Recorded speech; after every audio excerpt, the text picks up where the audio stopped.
السلام علیکم ورحمۃ اللہ وبرکاتہ. والصلاة والسلام على من لا نبي بعده. أما بعد فأعوذ بالله من الشيطان الرجيم. بسم الله الرحمن الرحيم. طه ما أنزلنا عليك القرآن لتشقى إلا تذكرة لمن يخشى تنزيلا ممن خلق الأرض والسماوات العلى الرحمن على العرش استوى له ما في السماوات وما في الأرض وما بينهما وما تحت الثرى إلى آخر الآية. صدق الله العلي العظيم وصدق رسوله النبي الكريم ونحن على ذلك من الشاهدين والشاكرين. اللهم ألهمنا رشدنا وأعذنا من شرور أنفسنا. اللهم وفقنا لما تحب وترضى من القول والفعل والنية. رب اشرح لي صدري ويسر لي أمري واحلل عقدة من لساني يفقهوا قولي. آمين يا رب العالمين. محترم حضرات، معزز سامعین، محترم خواتین، میری ماں اور بہنوں، میرے بھائیوں، پیارے بچوں، آج کی گفتگو کا عنوان ہے سورہ طٰہٰ. سورہ طٰہٰ مکی سورتوں میں شامل ہے، 135 آیتوں پر مشتمل ہے، کل 8 رکوع ہیں. اس سورت کا نام جس طرح سورہ طٰہٰ ہے، اس کا دوسرا نام سورہ کلیم بھی ہے. کلام سے بنا ہے کلیم. حضرت موسیٰ کا خصوصی لقب کیا ہے؟ کلیم اللہ. اور وہ ہم کلامی کا شرف بخشا گیا تھا، اس کا تذکرہ کسی صورت میں آ رہا ہے، اس لیے سورت کا نام سورہ کلیم بھی ہے. سورہ طٰہٰ کی ایک خصوصیت یہ بھی ہے کہ اللہ تعالیٰ نے زمین اور آسمان کی پیدائش سے 2000 سال پہلے سورہ طٰہٰ کو فرشتوں کو پڑھ کر سنایا. فرشتوں نے سن کر کہا کہ بہت عمدہ کلام ہے، بہت شیریں کلام ہے، بہت مبارک ہے وہ امت جس پر نازل کیا جائے گا، اور بڑے خوش نصیب ہیں وہ لوگ جن کے سینوں میں محفوظ کیا جائے گا. بڑی متبرک ہیں وہ زبانیں جو ان کو تلاوت کریں گی. سورہ طٰہٰ کی یہ بھی ایک خصوصیت ہے. سورہ طٰہٰ کی ایک خصوصیت یہ بھی ہے کہ حضرت عمر رضی اللہ تعالیٰ عنہ جو اپنے گھر سے خط مصطفیٰ کے واسطے نکلے تھے، کسی صورت کے لفظوں نے آپ کو ایمان پر مجبور کیا تھا، وہ لفظ کسی صورت میں آ رہا. سورہ طٰہٰ جب پڑھی جاتی ہے، حافظ قرآن جو بغیر ترجمے سمجھے پڑھتے ہیں ان کو بھی محسوس ہوتا ہے کہ اس میں ایک تلاوت محسوس ہوتی ہے. اس کے انداز میں اتنی روانی ہے کہ آدمی رکنا چاہے تو رک نہیں سکتا، اتنی تلاوت ہے، اتنی روانی ہے. بعض صحابہ کرام فرماتے ہیں کہ ہم کو اس کے پڑھنے میں بہت لطف آتا ہے بطور خاص. سورہ طٰہٰ، سورہ مریم، سورہ انبیاء. تو سورہ طٰہٰ کا جو پہلا لفظ ہے طٰہٰ، اس کے معنی کیا ہے؟ شارحین نے یا رجل، اے آدمی، اور یہ ترجمہ کیا ہے یا حبیبی، اے میرے حبیب. تیسرا ترجمہ کیا ہے طٰہٰ کی؟ ابو بکر صدیق رضی اللہ تعالیٰ عنہ اور جمہور مفسرین کہتے ہیں طٰہٰ جس طرح اور صورتوں کے شروع میں حروف مقطعات ہیں، یہ بھی اس صورت میں حروف مقطعات کے طور پر ہے. سورہ طٰہٰ میں جو مضمون آ رہا ہے، آپ لفظوں سے محسوس کریں گے کہ اللہ نے نبی صلی اللہ علیہ وسلم پر شفقت کا کیسا اظہار کیا ہے. طٰہٰ اے میرے حبیب، طٰہٰ اے میرے مخاطب آدمی، ما انزلنا علیک القرآن لتشقى، ہم نے نہیں نازل کیا ہے قرآن کو آپ پر تاکہ آپ مشقت اور محنت میں پڑ جائیں. یہ جملہ بتا رہا ہے کہ جب قرآن کریم نازل ہوا، سورہ مزمل کی آیتیں آئیں، یا ایھا المزمل قم اللیل، تو آپ راتوں رات کھڑے رہتے تھے اللہ کے سامنے، دن بھر یہ پیغام اللہ کے بندوں تک پہنچاتے اور رات میں یہ پیغام اللہ کو کھڑے ہو کر سناتے. اسی لیے کفار قریش نے بطور طنز کے کہا کہ قرآن کیا آیا، ان پر تو آفت آ گئی، نہ دن میں چین رات کا سکون، جب دیکھو جب اسی میں لگے ہوئے. اللہ تعالیٰ نے ان جملوں کی تردید کیا ہے کہ ان کو معلوم بھی کیا ہے کہ قرآن ہے کیا، قرآن کس کا کلام ہے، اس میں کیسی شفا ہے، کیسی راحت ہے، کیسی لذت ہے، کیسا سرور ہے، اور کیسی ہدایت ہے، اور کیسے منزلوں کو آسان کرنے کے نسخے ہیں. اس لیے فرمایا اے نبی صلی اللہ علیہ وسلم، ما انزلنا، نہیں اتارا ہم نے، علیکا آپ پر، القرآن قرآن، لتشقى کہ آپ مشقت میں پڑ جائیں، محنت میں آپ پڑ جائیں. قرآن کریم کسی کو مشقت میں ڈالنے کے واسطے نہیں ہے، بلکہ یہ تو راحت کے لیے. جو انسان بے چین ہو، آپ قرآن اس کے اوپر پڑھیے، اس کو چین نظر آئے گا. آپ پڑھیے، آپ کو اتنا نظر آئے گا. الا تذکرہ، مگر نصیحت ہے، یاد دہانی ہے. الا تذکرہ، مگر نصیحت ہے. کس کے لیے؟ لمن یخشی، جو ڈرتا ہے. اس میں خشیت ہے. قرآن کریم تذکرہ اور نصیحت ہے. تذکرہ کے معنی آتے ہیں یاد دہانی. کس چیز کی یاد دہانی؟ جو آپ ٹکٹ خریدتے ہیں بسوں میں، ٹرینوں میں، اس کو بھی تذکرہ کہتے ہیں. پیسہ مانگتا ہے آپ دکھا تو کہا ہاں دے چکا پیسہ سے، یاد آ جاتا ہے. قرآن کریم تذکرہ ہے، یاد دہانی ہے کہ تم حقیر قطرہ تھے، اب انسان ہو. تم خود سے نہیں بن گئے، تم کو پیدا کرنے والا ہے. تمہاری یہ منزل نہیں ہے، قیامگاہ نہیں ہے، تم کو آگے سفر کرنا ہے، تمہارے واسطے جنت تیار ہے. یہ تذکرہ ہے، یہ یاد دہانی ہے، یہ نصیحت. لیکن یہ نصیحت کس کے لیے ہے؟ لمن یخشی، جس میں خشیت. قرآن کریم کی اصطلاح میں خشیت ان لوگوں میں ہے. اللہ نے فرمایا انما یخشی اللہ من عباده العلماء، اللہ کے بندوں میں سے جو علماء ہیں ان میں خشیت ہے. یعنی جتنا معرفت اللہ کی ہوگی اتنا خشیت اور خوف پیدا ہوا. نبی صلی اللہ علیہ وسلم کا ارشاد ہے کہ تم میں سب سے زیادہ میں اللہ سے ڈرتا ہوں کیونکہ مجھ کو تم میں سب سے زیادہ اللہ کی معرفت حاصل ہے. تو خشیت موقوف ہے معرفت پر، اور معرفت نام ہے فعل قلب کا. جتنا دل اللہ کی طرف یقین کے ساتھ آگے بڑھے گا، اللہ کا خوف اور خشیت پیدا ہوگی. تو تذکرہ اور نصیحت ان کے لیے ہے جن میں خشیت ہے اور ڈر. تنزیلا، اتارا ہوا، نازل کیا ہوا. تنزیل تفعیل کے وزن پر ہے، جس کے معنی یہ آتے ہیں آہستہ آہستہ اتارنا. ایک بار کی نہیں، 23 سال میں نازل کیا گیا. ایک بار کی تمام کتابیں آئیں، تورات، زبور، انجیل. خود قرآن کریم جب لوح محفوظ سے نقل ہو کر آیا، آسمان دنیا پر ایک شب میں آیا، لیکن وہاں سے جو کلمہ مصطفیٰ پر نازل ہوا صلی اللہ علیہ وسلم، الف الف مرۃ بعدد کل ذرۃ، تو آپ کے دل میں جو نازل ہوا وہ 23 سال میں نازل ہوا. تو تنزیل کا ترجمہ کیا ہے؟ اتارا ہوا، آہستہ آہستہ. ممن خلق الارض والسماوات العلی، اس ذات کی طرف سے نازل کیا گیا جس نے پیدا کیا زمین کو، والسماوات آسمانوں کو، العلی بلند آسمان. آسمانوں کی بلندی کا عالم یہ ہے 7 آسمان بنائے، ہر آسمان کے درمیان 500 برس کا فاصلہ رکھا. اب 7ویں آسمان پر عرش رکھا, اس عرش پہ کرسی رکھا. اللہ کی بلندی, اللہ کی عظمت, یہ انسان کیسے کر سکتا ہے جس کی حیات ہی 500 برس کی نہیں ہے کہ ایک آسمان تک پہنچ جائے؟ اولا تو انسان پہنچے گا نہیں. سورہ ملک کی آیت ہے, سورہ ملک 29 میں کہ تم آنکھیں پھاڑ پھاڑ کے دیکھو, آسمان میں کوئی آیت نہیں ملے گا. کیوں؟ کیونکہ تم براہ راست ان آسمانوں کو, اس کے جرم کو, اس کے اندر کسی کمی کو تلاش نہیں کر سکتے. فرجع البصر هل ترى من فطور, تم نے کبھی کوئی آیت دیکھا؟ حقیقت تو یہ ہے نگاہیں وہاں تک پہنچتی ہی نہیں.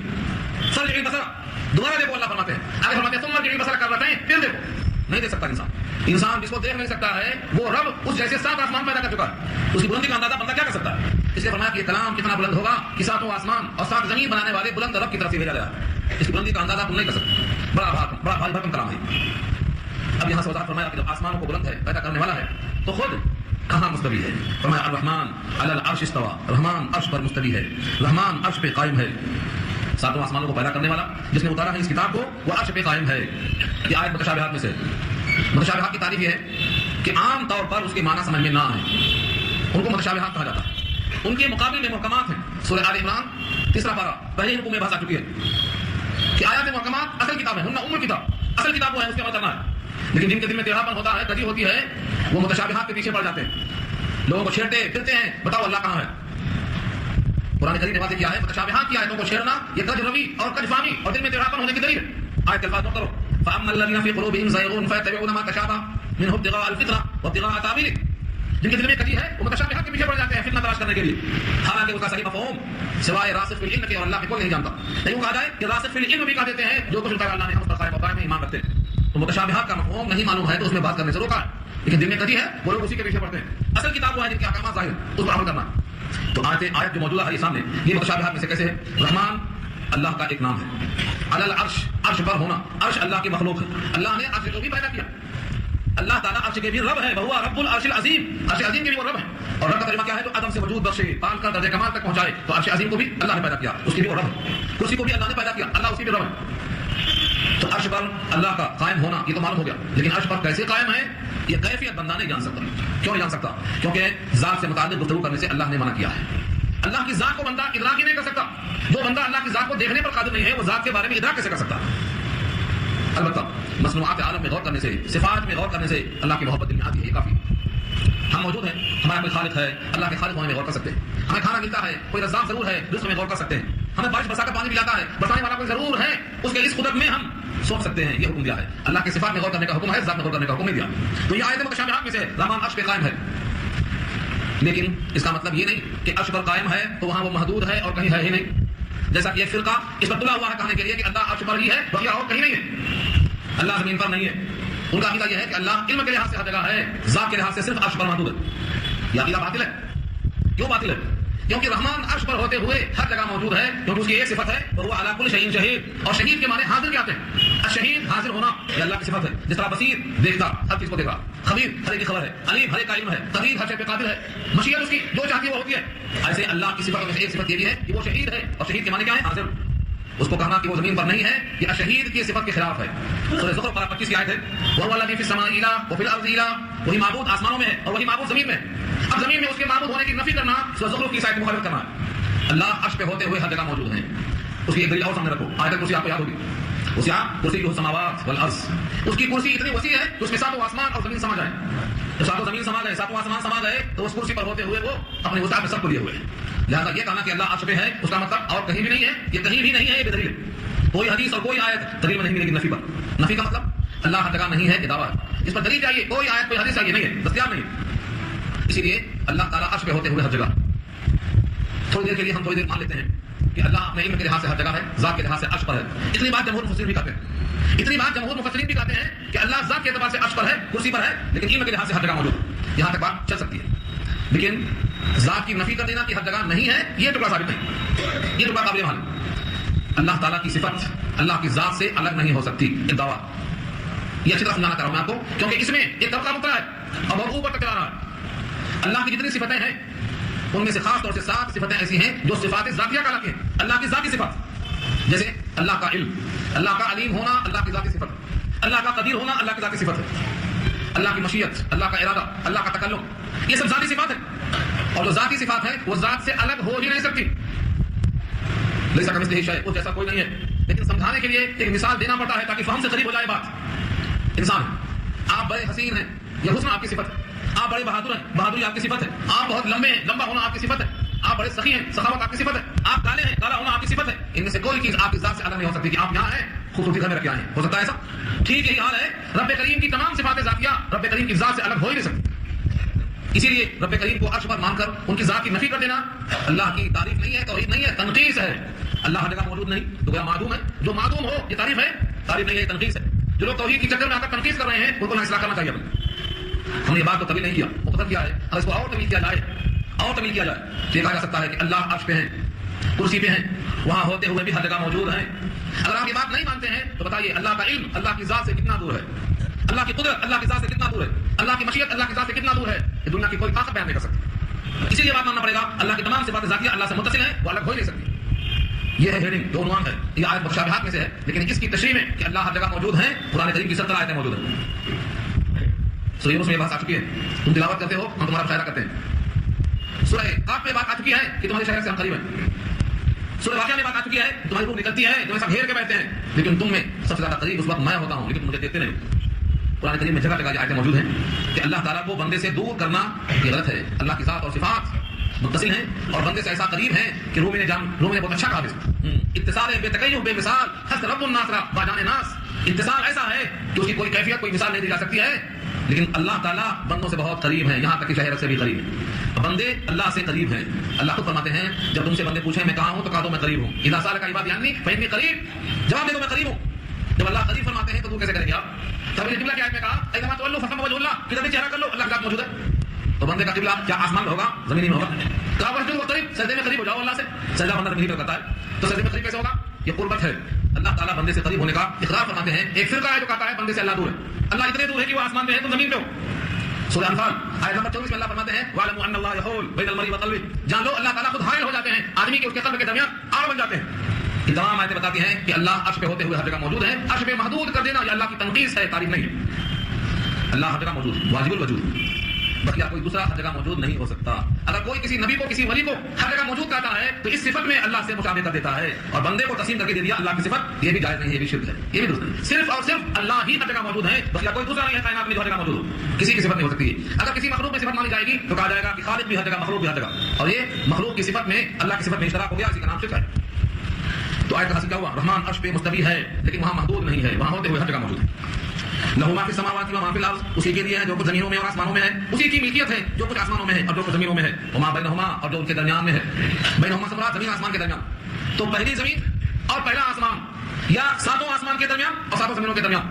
اور آگے جملہ ہے وما تحت الثری، اور جو ثری کے نیچے. سا سے بنا ہے. یہ سا کیا ہے؟ ثری زمین کھودنے کے بعد جو گیلی مٹی آتی ہے اس کو ثری کہا گیا ہے. بندے کا علم اس زمین تک محدود ہے، ثری کے نیچے کیا ہے وہ اللہ کا علم ہے. وما تحت الثری، تو آسمانوں میں زمینوں میں اور زمین کے نیچے جو کچھ ہے یہ اللہ کی ملکیت ہے، بندہ یہاں عاجز ہے. رشیا کے لوگوں نے زمین کو سوراخ کرنا چاہا، 6 میل تک سوراخ کر سکے، اس کے بعد ان کے سارے آلات ٹوٹ گئے، جبکہ زمین کا قطر ہزاروں میل کا لمبا ہے، ہزاروں میل، لیکن 6 میل کے بعد وہ عاجز ہو گئے. سورۃ طور کی بات میں بات آ چکی ہے کہ زمین کو سوراخ کر کے برما کر کے نہیں جا سکتے کیونکہ حجر غلاف ہے. والبحر المسجور کے تحت پوری بات کر چکا ہوں میں کہ زمین کے نیچے اللہ نے جو سمندر رکھا ہے یہ سمندر ہی آگ بن کر جہنم کا حصہ بننے والا ہے.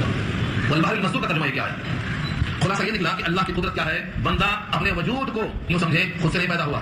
اگر غور کر لے کہ میں کس چیز سے پیدا کیا گیا ہوں، مجھے کس نے پیدا کیا اور جس چیز سے پیدا کیا گیا ہوں وہ چیز کس نے بنایا، تو اپنے عاجز ہونے آ جائے گی بندے. علم کا عالم یہ ہے وَإِن تَجْهَرْ بِالْقَوْلِ، اگر تم بات زور سے کرو، پکار کر کرو، فَإِنَّهُ، تو بے شک شان ہے اس کی، يَعْلَمُ السِّرَّ، وہ تو سر کو بھی جانتا ہے. جو اللہ سر کو بھی جانتا ہے، پوشیدہ بات کو جانتا ہے، وہ جہر سے زور سے جو بات ہوگی اس کو بدل جائے جانتا ہے. اور آگے کیا فرمایا؟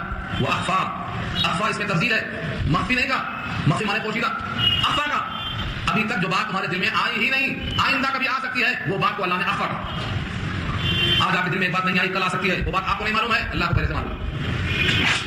ایک بندہ 100 سال جیے گا، 100 سال میں اس کے دل میں کیا باتیں آئیں گی وہ جانتا ہے. یہ ہے ترجمہ کس کا؟ اخفا کا ترجمہ ہے. جو سر ہے وہ بھی جانتا، جو جہر ہے وہ بھی جانتا، جو دل میں ابھی بات نہیں آئی وہ بھی جانتا. یعلم خائنۃ الاعین وما تخفی الصدور، آنکھوں کی خیانتیں جانتا ہے، دل کے راز کو وہ جانتا ہے. یہاں رک کر کے میں ایک واقعہ سنا دوں کیونکہ آگے حضرت موسیٰ کا واقعہ آ رہا ہے تو تھوڑا آپ کو اندازہ ہو جاتا کہ اللہ کا علم کتنا محیط ہے. بخاری نے قصہ نقل کیا ہے، حضرت موسیٰ علیہ السلام نے اپنے دادا آدم سے کہا دادا اگر آپ نے جنت کا ایک پھل نہ کھایا ہوتا تو پوری اولاد جنت میں مزے کرتی. آپ کے پھل کھا لینے سے سب کو گھر سے باہر نکلنا پڑا، آج مشقتیں ہم جھیل رہے ہیں. آپ نے کاش وہ پھل نہ کھایا ہوتا. حضرت آدم جواب دیتے ہیں بیٹے کسی اور بیٹے نے یہ بات کہی ہوتی تو کوئی تکلیف کی بات نہیں تھی, تم تو سمجھدار ہو, کلیم اللہ ہو, صاحب توراۃ ہو, تمہارے منہ سے یہ بات اچھی نہیں لگتی, کیا تم مجھے تانا دیتے ہو ایسی بات پر جو میری تیری زمین و آسمان کی پیدائش سے 50,000 سال پہلے لکھ دیا تھا اللہ نے کہ آدم پھل کھائیں گے اور جنت سے باہر جائیں گے اور دنیا آباد ہوگی. اس طرح سے دادا آدم موسیٰ پہ غالب آ گئے. یہ دیکھو اللہ کا علم محیط ہے. یہاں دکھانا چاہتا ہوں یہ کہ اللہ جو ہو چکا وہ تو جانتے ہی ہیں, جو ہونے والا ہے وہ بھی لکھ چکے ہیں, کسی کا نام تقدیر ہے. تو یہ اخفا میں آتا جو باتیں پوشیدہ ہیں, دل میں ابھی آئی نہیں, وجود میں ہوئی نہیں, ان تمام باتوں کو اللہ نے لکھ دیا. اللہ کا علم اتنا محیط ہے. اس لیے آگے فرمایا اللہ لا الہ الا ہو, اللہ کے سوا کوئی معبود نہیں. اللہ ایسا ہے کہ اس کے سوا کوئی معبود, ایک ہی معبود, سب کے دل کی بات جاننے والا ایک ہی, سب کو دینے والا ایک ہی. تحت السلام میں کیا ہے اس کا جاننے والا ایک ہی, لہذا معبود تمہارا ایک ہی ہے. ہاں اس کے نام رہتا بہت اچھے اچھے, لہ الاسماء الحسنى, اس کے لیے اسماء اسم کی جمع ہے, نام ہے, الحسنى حسین سے بنا ہے, عمدہ نام ہے. عبد الرحمن رحمان کا بندہ, رحمان اللہ کا نام ہے جس کی رحمت عام. عبد الرحیم رحیم کا بندہ, رحیم اللہ کا نام جس کی شفقت مکمل اور تمام ہو. اللہ کے بہت سے نام, عمدہ نام. تو ذات ایک ہے, نام کئی ہے. جو کفار قریش نے کہا ہم سے کہتے ہیں ایک معبود کی بندگی کرو اور خود کئی معبودوں کے نام پکار رہے ہیں. اللہ نے کہا ایک ہی ذات کے کئی نام ہیں, ایما تدعو فلہ الاسماء الحسنى, ایک ہی ذات کے کئی نام ہیں, سب پیارے پیارے نام ہیں. جس نام سے کہے اللہ کو پکار لو. کئی نام ہونے سے کئی ذات کا ہونا لازم نہیں آتا. یہاں تک بات ہو گئی سید الانبیاء محمد مصطفیٰ صلی اللہ علیہ وسلم سے. اب یہاں سے کفار قریش کو سنانا ہے ایک واقعہ حضرت موسیٰ علیہ السلام کا. مگر یہ واقعہ کیوں سنانا ہے؟ قرآن نے ایک مقام پہ وضاحت کی ہے, وَكُلًّا نَقُصُّ عَلَيْكَ مِنْ أَنبَاءِ الرُّسُلِ مَا نُثَبِّتُ بِهِ فُؤَادَكَ. ہم تمام رسولوں کے واقعات آپ کو سناتے ہیں اس لیے تاکہ آپ کا دل مضبوط ہو جائے کہ جو اللہ فرعون کے مقابل موسیٰ کی مدد کر سکتا ہے, قارون کے مقابل موسیٰ کی مدد کر سکتا ہے, نمرود کے مقابل ابراہیم کی مدد کر سکتا ہے, وہ اللہ کفار قریش کے مقابل سید الانبیاء کی مدد کرنے پر قادر ہے. یہ ہے جمیل. اس لیے ہم نے تفصیل سے پورا واقعہ بیان کیا ہے. وسائل کچھ نہ ہو, ان کے پاس دولت ہے, ان کے پاس حکومت ہے, فوج ہے, دبدبا ہے, ان کو لوگ خدا مان کے سجدہ کرتے ہیں, لیکن وہ غرق ہونے والا ہے اور آپ کامیاب ہونے والے ہیں. یہ جمیل کا اسی بات یہاں سے اب واقعہ شروع ہوتا ہے. تفصیلی واقعہ حضرت موسیٰ کا یہاں بھی ہے, سورۃ قصص میں آ چکا ہے. کچھ اجزاء الگ الگ بیان کیے گئے ہیں, اس کی مصلحتیں وہیں بیان کی جائیں گی. وَهَلْ أَتَاكَ حَدِيثُ مُوسَىٰ, اور کیا آپ تک پہنچی موسیٰ کی بات, موسیٰ علیہ السلام کا قصہ آپ تک پہنچا کیا؟ سوال یہ. اِذْ رَأَىٰ نَارًا, جب دیکھا انہوں نے آگ, فَقَالَ, تو کہا, لِأَهْلِهِ, اپنی بیوی سے, امْكُثُوا, ٹھہرو, إِنِّي آنَسْتُ نَارًا, میں نے دیکھا ہے آگ, لَعَلِّي آتِيكُم مِنْهَا, شاید کہ میں تمہارے پاس لاؤں اس میں سے, بِقَبَسٍ, ایک سلکا کا چھوڑا, أَوْ أَجِدُ عَلَى النَّارِ هُدًى, یا پا جاؤں میں اس آگ پر کسی حاوی کو رہنمائی کرنے کے لیے. اس ترجمے میں دیکھو کئی باتیں. اِذْ رَأَىٰ نَارًا, جب دیکھا انہوں نے آگ, کب دیکھا, کہاں دیکھا؟ ملک مصر سے چلے گئے تھے مدین, اور وہاں 10 سال کی شرط پر بکریاں چلا کر حضرت صفرا شعیب علیہ السلام کی سالگرہ سے نکاح ہوا. وہاں سے واپس اب ملک مصر آ رہے ہیں کہ میں اپنی بہن اور اپنی ماں سے ملاقات کرنے جا رہا ہوں. مدین سے آ رہے ہیں, مصر کو پہنچ رہے ہیں, راستے میں اندیشہ ہے شام کے ڈاکوؤں کا, تو جو راستہ عام تھا اس کو چھوڑ کر غیر معروف راستے پر چل پڑے. سردی کا موسم تھا, رات اندھیری تھی, راستہ بھول گئے. اب سردی کا بھی احساس ہے, راستے کے بھولنے کا بھی احساس ہے. وہاں طریقہ یہ تھا کہ آگ جہاں ہوتی ہے وہاں لوگ رہتے ہیں, اسے مسئلہ راستہ پوچھ لیں گے کہاں جانا ہے, ان سے کم آگ لائیں جیسے کہیں گے.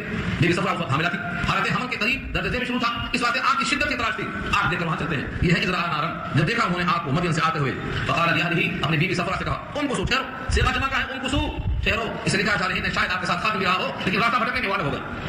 انی آنستو, بے شک میں نے دیکھا ہے آگ. لعلی, شاید کہا, یقین نہیں کہا, لعلی مانے شاید, امید کے لیے ہوتا ہے, کیونکہ وہاں ہو سکتا ہے آگ دینے والا نادر, یہ بھی تو ہو سکتا ہے. حالانکہ حکم یہی ہے کہ آگ سب کے لیے ہے, الماء والکلاء والنار, آگ پانی اور خود سے اگنے والی گھاس سب کا اس پر حق ہے. اسی واسطے کہا کہ بیعت درست نہیں ہے جب تک کہ اس پر کچھ خرچ نہ کیا ہو. انس تمہارا, میں نے آگ دیکھی, لعلی, شاید کہ میں, آتیکم, آؤں تمہارے پاس, منہا, اس میں سے کسی شعلے کو لے کر, قبض کرتے ہیں لکڑی کو سلگا کر اسی میں آگ لے کے آنا, او اجد علی النار, یا اس آگ پر میں پا جاؤں, ہدن, کسی ہادی کو, راہبر کو, کہ مجھے جانا کدھر. فلما آتاہا, جب آئے اس آگ کے پاس پہنچے, نودیا, آواز لگائی گئی, یا موسیٰ, اے موسیٰ. آیت میں اتنا ہی ہے کہ جب آئے تو آواز آئی, اے موسیٰ. لیکن اس پر حدیثیں بہت نقل کیا ہے امام قرطبی نے. ان میں سے ایک یہ بھی ہے کہ جب آگ کے قریب پہنچے تو دیکھا عجیب آگ ہے, درخت ہرا بھرا ہے مگر جلنے کے بجائے حسین نظر آ رہا ہے. آگ اگر درخت پر ہو جائے تو درخت جلتا ہے, لیکن یہ رونق نظر آتی ہے, ایک عظمت نظر آتی ہے, ایک حسن نظر آتا ہے. عجیب و غریب آگ ہے. آگ کے قریب گئے, بعض روایتوں میں یہ بھی ہے کہ کچھ خس و خاشاک قریب کیا تاکہ جل جائے. اس زمانے میں آگ جلانے کے لیے 2 پتھر گھستے تھے, اس میں گھاس رکھتے تھے, وہ آگ پکڑ لیتا. اس کا نام چکماق ہے. اتفاق تو بھی ساتھ میں نہیں تھا, یہ دیا سلائی ماچس کا دور نہیں تھا. چکماق, پتھر رگڑتے آگ نکلتی. آگ کو لینے کے بعد پوری کوشش کیا, لیکن وہاں تو آگ تھی ہی نہیں, بلکہ وہاں تو اللہ کی تجلی تھی. حسین جو منظر نظر آتا تھا یہ اللہ کے انوار تھے. جب وہاں پہنچے قریب میں, اتاہا, آئے اس کے پاس, نودیا, آواز لگائی گئی, اے موسیٰ. یا موسیٰ کا ترجمہ اے موسیٰ. یہ آواز کدھر سے آ رہی تھی؟ حدیث میں آتا ہے کہ آواز کی کوئی ایک سمت نہیں تھی, جیسے آپ پکاریں گے تو جہاں ہوں گے وہاں سے آواز آئے گی. یہ آواز ہر طرف سے آ رہی تھی, اوپر سے, سامنے سے, دائیں سے, بائیں سے, اور میں تمہارے ساتھ ہوں, یہ آواز آ رہی. عام آواز آدمی کان سے سنتا ہے, لیکن یہ آواز حضرت موسیٰ صرف کان سے نہیں, جسم کے ہر حصے سے سن رہے تھے. اور یہ بس سمجھو, آج آپ غور کر لو, آپ کی زبان بھی گوشت ہے, آپ کا کان بھی گوشت ہے, اور آپ کی ناک بھی گوشت ہے. لیکن تینوں کو کام تقسیم کر دیا رب کریم نے. ناک سنتی ہے, زبان بولتی ہے, کام سنتا ہے. یہ اللہ قادر ہے کہ جس گوشت کو جو حکم دیتے ہیں وہ کرنے کو تیار ہے. کل قیامت کے دن چمڑا بولے گا, رام کا چمڑا بولے گا, اور انسان حیران ہو کر کہے گا تو میرے خلاف کیسا بولتے, دیوا شہید تم مرے نا. بخاروں جنودی چمڑوں سے کہے گا, تم کو بولنے کی کیا ضرورت ہے, کیسا بولے. چمڑا کہے گا انتقن اللہ انت کل شیء, جو ہر چیز کو بولنے کا حکم دے سکتا ہے, چمڑے کو بولنے کا حکم دے دیا. یہ بات آتی ہے سورہ حامیم مسجدہ میں. تو جو اللہ کے پاس قادر ہے, حضرت موسیٰ کا پورا جسم اللہ کا کلام سنتا ہے. یہ کلام لفظی ہے. کلام لفظی کے حارث ہونے کی بات بہت طویل ہے کہ جو کلام لفظی ہوتا ہے وہ حارث ہوتا, لیکن حارث کب ہوتا ہے جب کسی ایک سمت سے آئے, یہاں تو ہر سمت سے آواز آ رہی ہے. جب ایک کان سے سنا جائے, یہاں تو جسم پورا کا پورا سن رہا ہے. حضرت موسیٰ کو اشرف حاصل ہے, انہوں نے اللہ کا کلام لفظی سنا. آواز کے الفاظ کہتے ہیں انی انا ربک, بے شک میں ہی ہوں آپ کا رب. انی انا ربک, بے شک میں ہی ہوں آپ کا رب. فخلع علیک, نکال دو اپنے جوتے. فخلع, خلع اس لوگ کے معنی نکال دینا. خلا بھی چیز ہے, شوہر کی زوجیت کو نکال دینا, یہ بھی خلا ہے. خلاص سے آپ کپڑے کو اتار دینا, کپڑے کو اتارنا بھی وہی ہے. جوتے کو نکال دو. فخلع نعلیک, نعلین تسنیہ ہے, نون گر گیا اضافت کی وجہ سے, اپنے جوتے نکال دو. کیوں؟ انک, بے شک آپ, بالوادی المقدس طویٰ, مقدس وادی میں ہے جس کا نام طویٰ ہے. وادی کہتے ہیں دو پہاڑوں کے بیچ کا کھلا ہوا حصہ. اس وادی الاوراق کشمیر میں وادی, خود مکہ وادی ہے, اطراف میں پہاڑ ہے, اور آپ کا حیدرآباد بھی وادی ہے, اطراف میں پہاڑ ہے. تو وادی کہتے ہیں پہاڑوں کے بیچ کا مقام. آپ مقدس وادی میں ہیں جس کا نام طویٰ ہے. اس مقدس وادی کی وجہ سے جوتے کو نکالو. اب یہاں شارحین نے بہت سی باتیں کہی ہیں, تو یہ بات تاکہ مقدس وادی کی مٹی آپ کے پاؤں کو لگ جائے, یہ بھی ایک قول ہے. لیکن قرآن کا بیان یہ ہے آپ جوتے کو نکالو, کیونکہ مقدس وادی میں آپ ہیں, تو مقدس وادی کا تقاضا یہ ہے کہ یہاں جوتے پہن کرنا ہے. اس سے فقہاء نے خاص کیا ہے, کسی مقدس مقام پر جائیں تو جوتے کو نکال دیں. یہ ادب ہے, قرآن کریم کا بھی ایک تقاضا ہے. آگے آیت میں انشاءاللہ آ رہا ہے. تو ادب کا تقاضا یہ ہے جوتے نکال دیے جائیں. اگرچہ مسئلے کے اعتبار سے جوتا نیا ہے, صاف ہے, گندگی نہیں ہے, تو پہن کر بھی نماز حضور نے پڑھی, صحابہ نے پڑھی, جائز ہے. لیکن جو عام طور سے پڑھی ہے اس کا نکال کے پڑھیے. کبھی کبھی پہن کے پڑھ لیا ہے تو یہ جواز کے لیے, بتانے کے لیے, یہ بھی جائز ہے. تو جوتے کو نکال دینا یہ ادب کا تقاضا ہے. جوتا آپ نکال دیجیے. وانا اخترتک, اور میں نے آپ کو چن لیا. وانا, اور میں نے اخترتک, منتخب کر لیا آپ کو. فاستمع لما یوحى, سنو جو وحی کی جاری. یوحى مضارع کا صیغہ ہے, سن لو جو بات اللہ کی طرف سے بطور وحی کے کی جائے, آئندہ سنتے جاؤ. فاستمع لما یوحى میں یہ بات معلوم ہوئی کہ جو وحی آئے اس کو سننا, اور فاسمع کا فاستمع کا جس میں غائب کرنے کا انعام چاہیے. اس سے معلوم ہوا کہ جو وحی آئے تو غور سے سننا. یہ قرآن کریم بھی وحی ہے, اس کو بھی غور سے سننا ہے. اس واسطے میں کہا کرتا ہوں موبائل بند کر لو پہلے سے پہلے, تاکہ توجہ رہے. حکم یہ ہے جب قرآن پڑھا جائے تو نگاہ نیچی رہے, قرآن کے لفظوں کو سمجھنے کی طرف توجہ رہے. جتنا زیادہ بندہ توجہ کے ساتھ سنے گا, دل پہ اس کے نور کا ورود ہوگا. فاستمع لما یوحى, جو وحی کی جائے اس کو سنیے. یہ رسالت کا ثبوت ہے. اللہ نے وحی کی, موسیٰ کو سننے کا حکم دیا, یہ رسالت ہے. رسالت, توحید اور آخرت, تین چیزیں ہیں جو مجموعہ ہیں. توحید, رسالت, آخرت. یہاں پہلے کیا ہے؟ رسالت. نمبر 2 پہ کیا؟ اننی انا اللہ لا الہ الا انا, نہیں ہے کوئی معبود, بے شک میں ہی ہوں اللہ, کوئی معبود نہیں مگر میں ہی. فاعبدنی, میری عبادت کرو. یہ کیا ہے؟ میرے سوا کوئی معبود نہیں, یہ توحید ہے.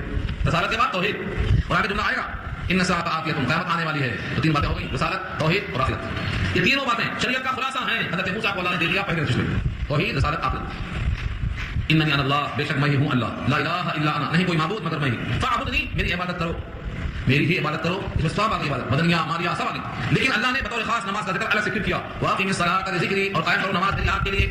عبادتوں میں نماز شامل تھی, پھر سے کیوں ذکر کیا؟ کیونکہ نماز تمام عبادات میں سب سے اہم ہے, دین کا ستون ہے. نماز مصلی کے لیے سراپا نور ہے, پڑھنے والا مومن ہے, ترک کرنے والا مشرکین سے ملنے والا.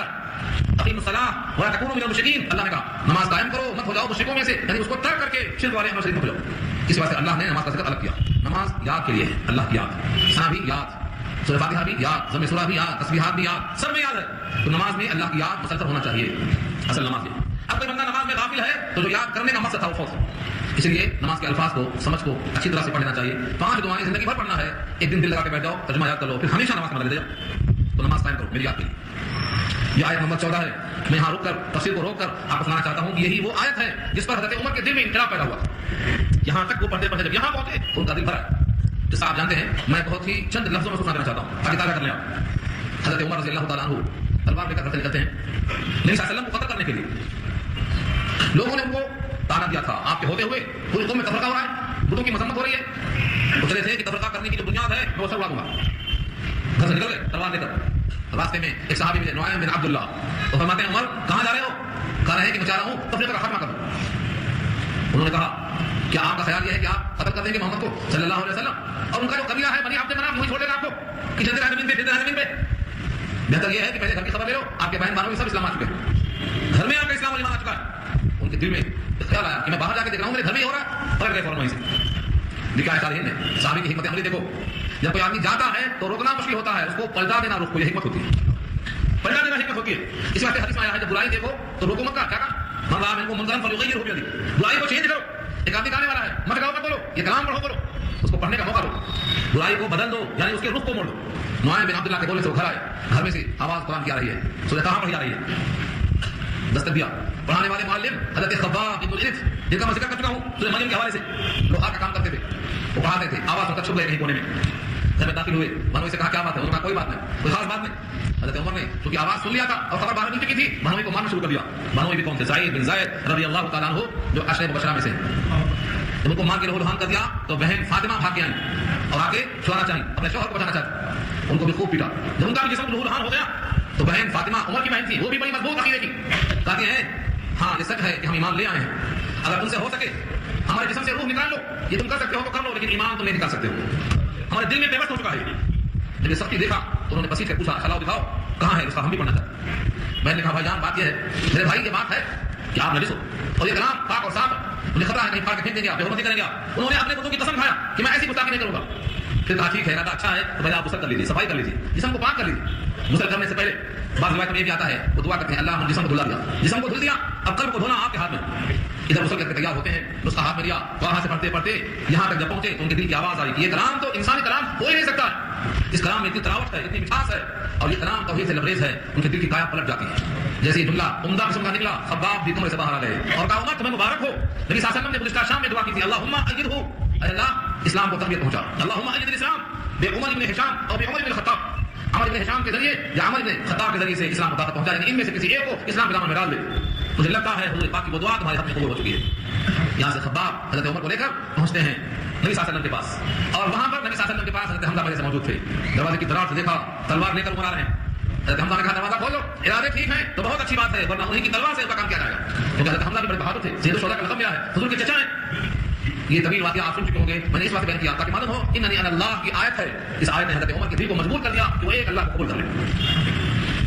آگے فرمایا اننی انا اللہ, بے شک میں ہی ہوں اللہ, لا الہ الا انا, میرے سوا کوئی معبود نہیں, فاعبدنی, میری ہی عبادت کرو, واقعی الصلاۃ ذکری, اور نماز قائم کرو میری یاد کے لیے. ان الساعۃ آتیۃ, بے شک قیامت آنے والی ہے, بے شک قیامت آنے والی ہے. اکاد اخفیھا, میں اس کو چھپا کے رکھتا ہوں, میں اس کو پوشیدہ رکھنا چاہتا ہوں. کادا یکادو کے معنی قریب ہے, اخفیھا کہ میں اس کو پوشیدہ رکھوں. قیامت کیوں آئے گی؟ لتجزا, تاکہ بدلہ دیا جائے, کل نفس, ہر نفس کو, بما تسعی, جو اس نے کوشش کیا ہے. جتنی کوشش کیا ہے ہم نے اس کا بدلہ ہمیں یہاں نہیں وہاں ملے گا, کیونکہ دنیا میں انصاف نہیں ہو سکتا. یہاں چور دروازے بہت ہیں, رشوت بہت ہے, سفارش بہت ہے. یہاں پر لوگ بہت سی باتوں سے لاعلم ہیں, مجرم کو غیر مجرم کر دیتے ہیں. دیکھ رہے ہیں حالات ہندوستان کے, آپ کو معلوم ہے یہاں مجرموں کو باہر چھوڑ دیا گیا اور معصوموں کو جیل دیا گیا, معلوم ہے. اسی واسطے قیامت آنا ضروری ہے تاکہ علم کے مطابق فیصلہ کیا جائے. قیامت ضرور آئے گی, کیوں آئے گی؟ لتجزا, تاکہ بدلہ دیا جائے, کل نفس, ہر نفس کو, بما تسعی, جو اس نے کوشش کی ہے. اب یہاں سے خطاب ہوتا ہے سید الانبیاء کی طرف, لیکن سنانا ہے امت کو. فلا يصدنك عنها من لا يؤمن بها, بس نہ روک دے اس قیامت کی تیاری کرنے سے ایسا شخص جو قیامت پر یقین نہیں رکھتا. بتا نبی کو کون روک سکتا ہے؟ نبی کو کون روک سکتا ہے؟ سنانا امت کو ہے کہ تمہارا قیامت پر آنا یقین سمجھ لو, تیاری کرو. جو شخص قیامت پر یقین نہیں رکھتا اس کی صحبت میں, اس کی بات میں آ کر کہیں قیامت سے بھول نہ جاؤ, آنے والی ہے. فلا يصدنك عنها, نہ موڑ دے تیرا رخ, نہ تجھے باز رکھ دے قیامت سے, یعنی قیامت پر ایمان لانے سے. من, وہ شخص, لا يؤمن بها, جو اس پر یقین نہیں رکھتا. اور کیا کرتا ہے وہ شخص؟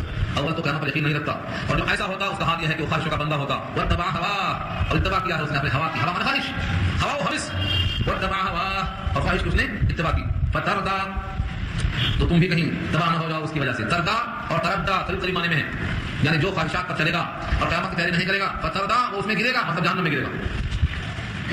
یہ نبی صلی اللہ علیہ وسلم کو خطاب ہو گیا. یہ درمیان کی بات آ گئی تھی کہ حضرت موسیٰ سے جو خطاب ہوا تھا اس میں توحید, رسالت, آخرت کا کلام ہو چکا. اب یہاں سے حضرت موسیٰ کو مزید اللہ نے کیا خطاب کیا, آپ کے ہاتھ میں کیا ہے موسیٰ, وما تلک بیمینک یا موسیٰ, اور تمہارے دائیں ہاتھ میں کیا ہے موسیٰ. اللہ کو سب معلوم, موسیٰ بھی معلوم, موسیٰ کے ہاتھ میں کیا ہے وہ بھی معلوم. سوال کیوں؟ شاید لکھتے ہیں کیونکہ اس لاٹھی کو اب سانپ بنانا ہے, تو سانپ بننے کے بعد دل میں خیال یہ نہ آ جائے کہ میری لاٹھی شاید نہیں چھوٹ گئی ہے اور میں اس کے بدلے میں سانپ پکڑ کے آ گیا ہوں. اس ذہن کو صاف کرنے کے لیے سوال لاٹھی کا ہو رہا ہے. آپ کے جیب میں کیا نہیں پوچھا, آپ کے سر پہ کیا نہیں پوچھا, آپ کے ہاتھ میں کیا, کیونکہ اسی لاٹھی کا یہاں ریہرسل ہونے والا ہے. پوچھا وما تلک بیمینک یا موسیٰ, اور کیا ہے وہ چیز جو آپ کے دائیں ہاتھ میں ہے موسیٰ. قال هي عصاي, کہا یہ میری لاٹھی ہے. جواب ہو گیا, لیکن موسیٰ نے بات بند نہیں کی کیونکہ یہ موقع اللہ سے کلامی کا ہے. جب محبوب سے بات ہوتی ہے تو دو چار جملے بڑھ کے بولنا چاہتا ہے, دو چار کلام اور کرنا چاہتا ہے. قال هي عصاي, یہ میری لاٹھی ہے. اتوکل علیہا, میں اس پر ٹیکا لگاتا ہوں, کبھی کبھی سہارا لیتا ہوں, سہارا اس کو ٹیکا لگاتا ہوں. اتوکل واحش بها على غنمی, اور اس کے ذریعے سے اپنی بکریوں پر پتے جھاڑتا ہوں. احش, پتے کو جھاڑ کے گرانا, میری بکریوں پر پتے جھاڑتا ہوں. وہی فیہا, اور ہیں اس میں میرے لیے معارب اخرى, بہت ساری حاجتیں. اور تمام کو بیان کریں گے تو شاید طویل کلام اکتاہٹ کا باعث ہو جائے.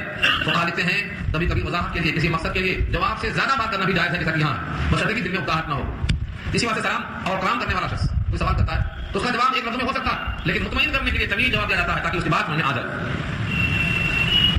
قال القها یا موسیٰ، اللہ نے کہا اس کو ڈال دو اے موسیٰ، ڈال دو زمین پر، ڈال دو. فالقاها، ڈال دیا اس کو. فاذا هي، بس اچانک وہ کیا ہے؟ حیۃ، سانپ ہے. تسعى، دوڑتا ہوا. صحیح کہتے ہیں دوڑنا، سانپ دوڑتا ہوا. آپ واقعات پر غور کریں گے تو یہاں حیۃ کا لفظ ہے، سانپ، ہر سانپ کو کہا جاتا ہے. ان مقام پہ کہا انہا جان، گویا کہ وہ جان ہے. جان ایک خاص قسم کا سانپ ہوتا ہے جس کی بات ہم کر چکے ہیں سورۃ نمل میں. اور ایک مقام پہ آیا ہے ثعبان مبین، بہت بڑا اژدہا، بڑا ہوتا ہے. تو کیا تھا وہ؟ اژدہا تھا، سانپ تھا، جان تھا، کیا تھا؟ سارے لکھتے ہیں ایک ہی چیز کے کئی احوال ہیں. جیسے بچہ، کبھی بچہ ہوتا ہے، کبھی جوان ہوتا ہے، کبھی بوڑھا ہوتا ہے. جب سانپ جب لاٹھی ڈالی گئی تو کیا تھا وہ؟ حیۃ، سانپ تھا. اس کے بعد بڑا ہو گیا، اژدہا ہو گیا.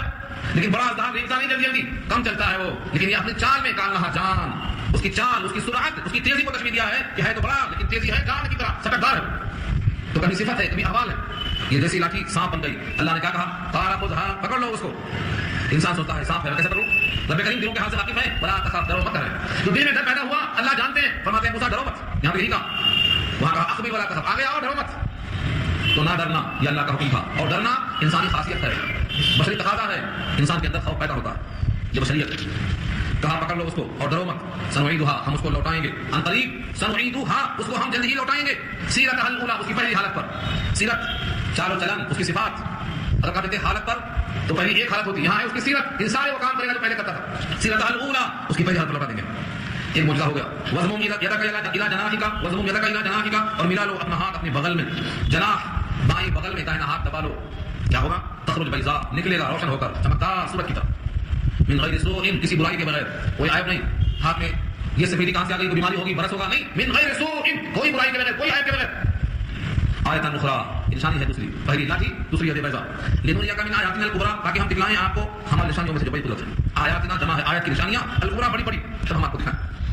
ان دونوں نشانیوں کو دیا اللہ نے اور کہا کہ ذهب الى فرعون، لے جاؤ فرعون کی طرف. انه طغى، بے شک اس نے سرکشی کی ہے، سربھاگا ہے، اپنے حدود سے آگے بڑھ گیا ہے. طغى طغیان اردو میں استعمال ہے. کہتے ہیں ندی میں طغیانی آئی، یعنی پانی خطرے کے نشان سے اوپر چلا گیا. اس نے بھی حد آدمی سے آگے بڑھ کر کے خدا بن گیا. اس نے بھی سر اٹھا لیا ہے اور اس کے پاس جاؤ. اسی واسطے محاورہ ہے لکل فرعون موسیٰ، ہر سر اٹھانے والے کے لیے موسیٰ اللہ پیدا کر دیتے ہیں، چاہے اس زمانے کا جو ہے فرعون ہو چاہے اس زمانے کا فرعون ہو. سر کو بھی کے پاس اللہ کا انتظام ہے، بشرط یہ ہے ہم اللہ کو دل سے پکار لیں. الحمدللہ ہمارا پورا ہو گیا. اب گفتگو انشاءاللہ آئندہ ہوگی.